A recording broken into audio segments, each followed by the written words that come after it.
बलिया बोले पिया पिया। बड़ा ही साफ सुथरा गाना और बड़ा ही खूबसूरत है। और आज इस गाने की लॉन्चिंग है, क्या कहेंगे, गोपालगंज में ही क्यों? सबसे पहले दरोरा सबके 10 उंगली जोड़ के कोटि कोटि प्रणाम कर रहे बानी और धन्यवाद ज्ञापित कर रहे बानी कि आप सब कीमती समय निकाल के अनी सब है। और आज गोपालगंज में पहला बार डिजिटल युग में पहला बार एल्बम के लॉन्चिंग हो रहा बा और आप सब इतना तादाद में उपस्थित होकर हमने के आशीर्वाद देता नहीं सब है। तो आज हमने के सब के दिल बड़ी गदगद, बड़ी खुश बानी।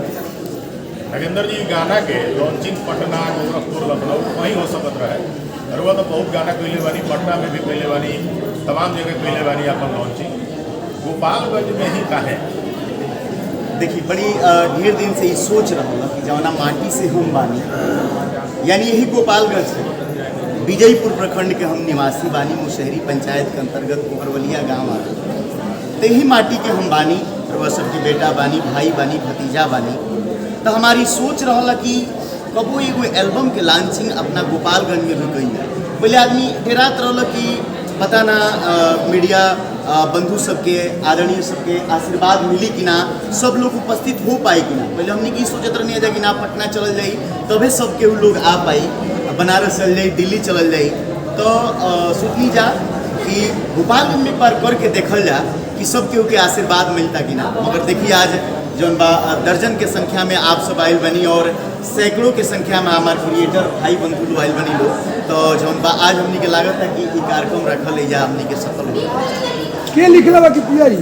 देखिए, ये गीत आयल बा मिस्टर अभिषेक चैनल से, जौना के नाम बाटे कनबलिया बोले पिया जी। एक लिखले बानी अर्जुन शर्मा जी, बुलेट बिजोड़ जी, संगीत दिले बानी विकास यादव जी। और एगो स्टूडियो में भोजपुरिया स्टार में रिकॉर्डिंग भइल बा, मिक्सिंग भइल बा संगीता रिकॉर्डिंग स्टूडियो में। और शिल्पी राज जी साथे गोले बनी, धर्मेंद्र जी, अभिषेक जी, परी जी और आरोही जी इनमें भाव नृत्य कैले बानी लोग। और खुशी के बात बा कि गोपालगंज जिला के ही लोकेशन पर शूट भइल। तो गोपालगंज में गीत बनल, गोपालगंज के संगीतकार जी संगीत देहनी, गोपालगंज के गीतकार जी गीत लिखनी, गोपालगंज के स्टूडियो में रिकॉर्ड भइल, गोपालगंज के लोकेशन पर शूट भइल। आज गोपालगंज में रिलीज होता है। एकरा खातिर बहुत हमरा मने का बताई कि आभार व्यक्त करतनी, सौभाग्य बा हमरा। दूसरा लंका जी। पहले हमार लाइन रहता कि हमरा के याद तू करेलू कि ना, मरे नी जैसे वैसे मरेलू कि ना, कि हमरा के याद तू करेलू कि ना, मरे नी जैसे वैसे मरेलू कि ना। तब शिल्पी कहता है कि तोहरा के याद को के राजा हो, तोहरा के याद को के राजा, पायलियों बोले पिया पिया, कि उठ ललियों बोले पिया पिया, कनबलियों बोले पिया पिया, उठ ललियों बोले पिया पिया, कनबलियों बोले पिया पिया। साहित्य के गीत बा, श्रृंगार रस गीत बा।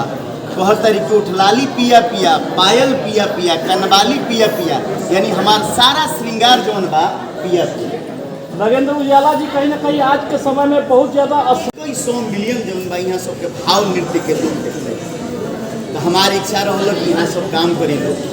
आरोही जी बानी, नया बानी, वहाँ के आयल बानी, स्वागत करल बानी, बहुत मेहनती वहाँ के बानी। आज उपस्थित नहीं कि ट्रेन वहाँ के छूट गई और हमनी के सामने बैठल बानी। सोम्या जी हैं के बारे में का कहल जाए। हाँ, बहुत गाना वायरल, तमाम गाना, सैकड़ों गाना वायरल जौन बा यहाँ के भइल। और ईश्वर से प्रार्थना बा कि वायरल हो खूब आगे बढ़ी यहाँ के।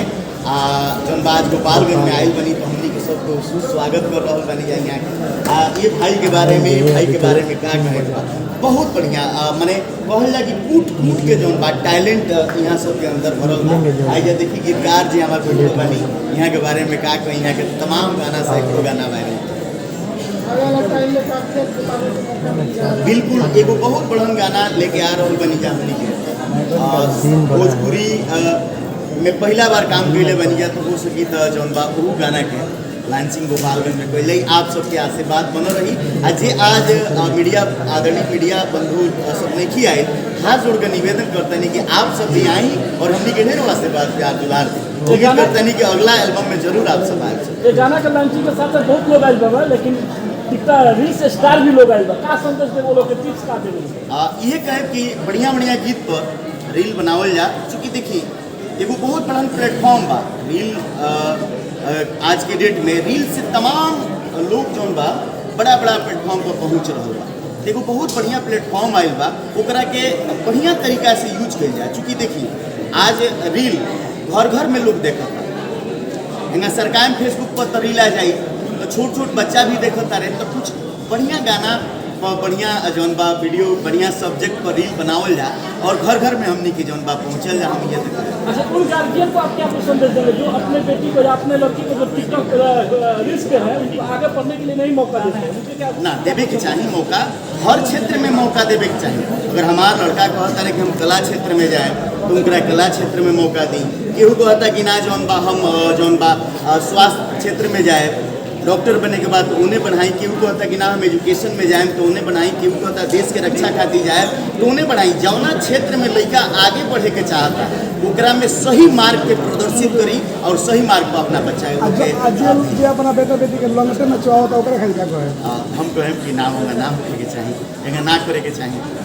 अच्छा, जाते जाते बिहार के दर्शक लोग क्या कहेंगे? बस हम यही से प्रणाम करता नहीं और हम ही कहें कि मिस्टर अभिषेक चैनल पर ही गाना रिलीज भइल बा कनबलिया बोले पिया पी एक आप सब देखी। कमेंट सेक्शन में जाके गीत कैसन लागल वीडियो कैसन लागल कमेंट करके बताई और हमनी के हौसला के अफजाई करी बुलंद करी ताकि हमनी के हमेशा बेहतर चीज लेके आई जा और वो सबके दिल में जगह में जौन बा रिस्क लेहल जाला तो ओकर परिणाम जब रिजल्ट बढ़िया होला तो बड़ा खुशी मिलेला। और हम आदरणीय सब श्रोतागण दर्शकगण यही जैसे प्रणाम करते हैं कि आप सब साफ सुथरा गीत के बढ़ावा देता नहीं सब और बढ़ाई लो। जब साफ सुथरा गीत सुने साफ सुथरा वीडियो देखे तो हमनी जैसन कलाकार के जे भी साफ सुथरा गीत गावता ओकर मनोबल ऊंचा हो। जे साफ सुथरा वीडियो बनावता केहू जाके मनाली में वीडियो बनावता, केहू कहीं जाके वीडियो बनावता, केहू कहीं जाके अदर कंट्री में भी जाके वीडियो बनता। अपना भी जौन बा बिहार में उत्तर प्रदेश में हर जगह हर जौन बा प्रांत के वीडियो बनता, दूर दूर जाके लोग वीडियो बनावता तो ओकर मनोबल ऊंचा हुई और वह सब साफ सुथरा गीत सुनी और वीडियो देखी। 2 दिन पहले और एगो गाना रिलीज भइल बा ओकर बोल हो जा। हाँ एगो राज भाई वाला हाँ 2 दिन पहले एगो गाना रिलीज भइल हो। राज भाई में अभिनय कैले बनी मगर ये गाना के बारे में हमने के डिस्कस कर ली। वो गाना के बाद में हमने के डिस्कस कर नरेंद्र भैया, के बारे में क्या कह रहे हैं?